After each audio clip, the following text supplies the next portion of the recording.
ओम नमः शिवाय, जय श्री राम। देखिए, पॉजिटिव रहना इस समय की बहुत बड़ी ज़रूरत भी हो गया है, क्योंकि अभी ये देखते हो आप, बाहर निकल के देखते हो कि छोटी मोटी बात को लेकर के ही कितना झगड़ा, कितना मतलब बहसबाजी, बहुत सारी ऐसी चीज़ें हो जाती है जो नहीं होनी चाहिए पब्लिक में।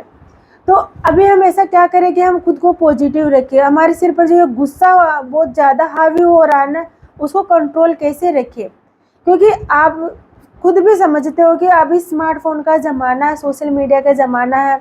वहाँ पर आप रेगुलर देखते हो कि सभी को यही कहते हैं कि पॉजिटिव रहना बहुत ज़्यादा ज़रूरी है, खुद की ज़रूरत भी है वास्तव में। बड़े-बड़े मोटिवेशनल स्पीकर्स को भी सुनते होंगे आप, बड़े-बड़े ज्ञानी विद्वानों से भी आप सुनते होंगे कि पॉजिटिव खुद को कैसे रखा जाए और कितना ज़रूरी भी है।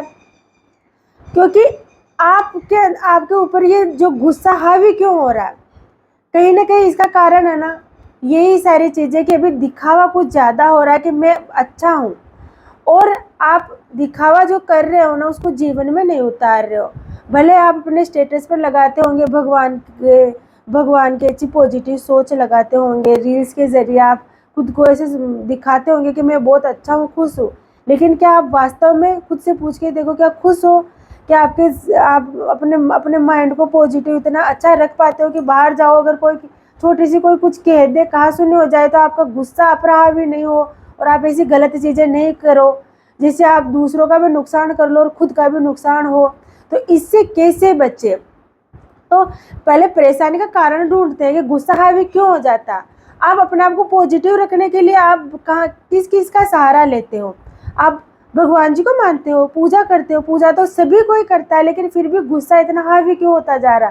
क्योंकि आप पूजा करके भी वहाँ से पॉजिटिव ऊर्जा नहीं ले पाते हो। आप बिल्कुल वैसे करते हो जैसे तन को साफ रखने के लिए कुएं, बावड़े, नहरों में नहाने के लिए जाते हैं, लेकिन क्या हो, जब आप वहाँ पर जा करके भी तन को साफ करके नहीं आए, वैसे आप पूजा करने के लिए जाते तो हो, लेकिन आप अच्छी सोच लेकर के आते ही नहीं हो, तभी आपके अंदर इतने नकारात्मक, इतना गुस्सा आपके ऊपर हावी हो जाता है। इसी नकारात्मकता की वजह से, इस नकारात्मक सोच की वजह से आप देखते हो कि मतलब भीड़ में जैसे हम खो जाते हैं ना कई बार, तो हम कितना डर लगता है कि भीड़ में मैं खो गया, अपने से बिछड़ गया, तो वो चीज़, वो सिचुएशन का अगर सामना हो तो वो डर वो ही समझ सकता है, वो दुख जो भीड़ में खोया हुआ हो। लेकिन भीड़ का खोया हुआ तो फिर भी कई बार मिल जाता है, लेकिन क्या हो जब हम इस करोड़ों की दुनिया में ऐसी भीड़ के अंदर खुद को खो करके नेगेटिव ऊर्जा के साथ खुद को जोड़ करके हम अपने जीवन को ही ऐसे गलत दिशा दे दें, है ना, तो उसी को बोलते हैं भीड़ में खुद को खो देना। जब इतने इस सोशल मीडिया में आपके लाखों करोड़ों, हो सकता है आपके दोस्त हो, लेकिन क्या आपके असली जीवन में ऐसा कोई मित्र है जो आप अगर कभी अपने आप को अकेला महसूस करो तो वो आपका सहारा बन जाए? तो ये सबसे ज़रूरी चीज़ें हैं कि हम है ना, भीड़ में खुद को कैसे मतलब संभाल के रखें, अपने आप के साथ कैसे रहें। तो इसके लिए पॉजिटिव ऊर्जा जो आपके पूजनीय है, जहाँ पर आप पॉजिटिव ऊर्जा लेते हो, वो एक माध्यम है, एक ज़रिया है। लेकिन सच्चाई तो ये है कि हमारे अंतरात्मा में ही नेगेटिव और पॉजिटिविटी दोनों ही है। बस आप खुद के साथ कैसे जुड़े रहे, ये जानना, ये सीखना सबसे ज़रूरी है।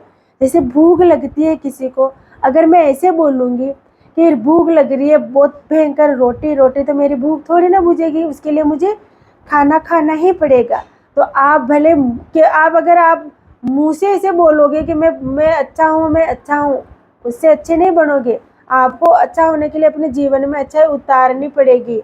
आपको अपने जो नाक, कान, आँख, आपको क्या लगता है केवल आप जो रोटी खाते हो वही आपको ऊर्जा देती है? जो आप देखते हो, जिसके साथ आप रहते हो, उससे भी आप अच्छे और बुरे सोच के साथ वैसे बनते हो। इसीलिए आप पॉजिटिव रहे, अपने भीतर में ही सब कुछ है, अपने आप को पहचाने और प्रकृति के साथ जुड़े रहे और अपने आप को समय दें, तो आप ज़रूर इन सारी चीज़ों का आपको नॉलेज होगा और आप कभी भीड़ में खुद को खोओगे नहीं। ओम नमः शिवाय, जय श्री राम।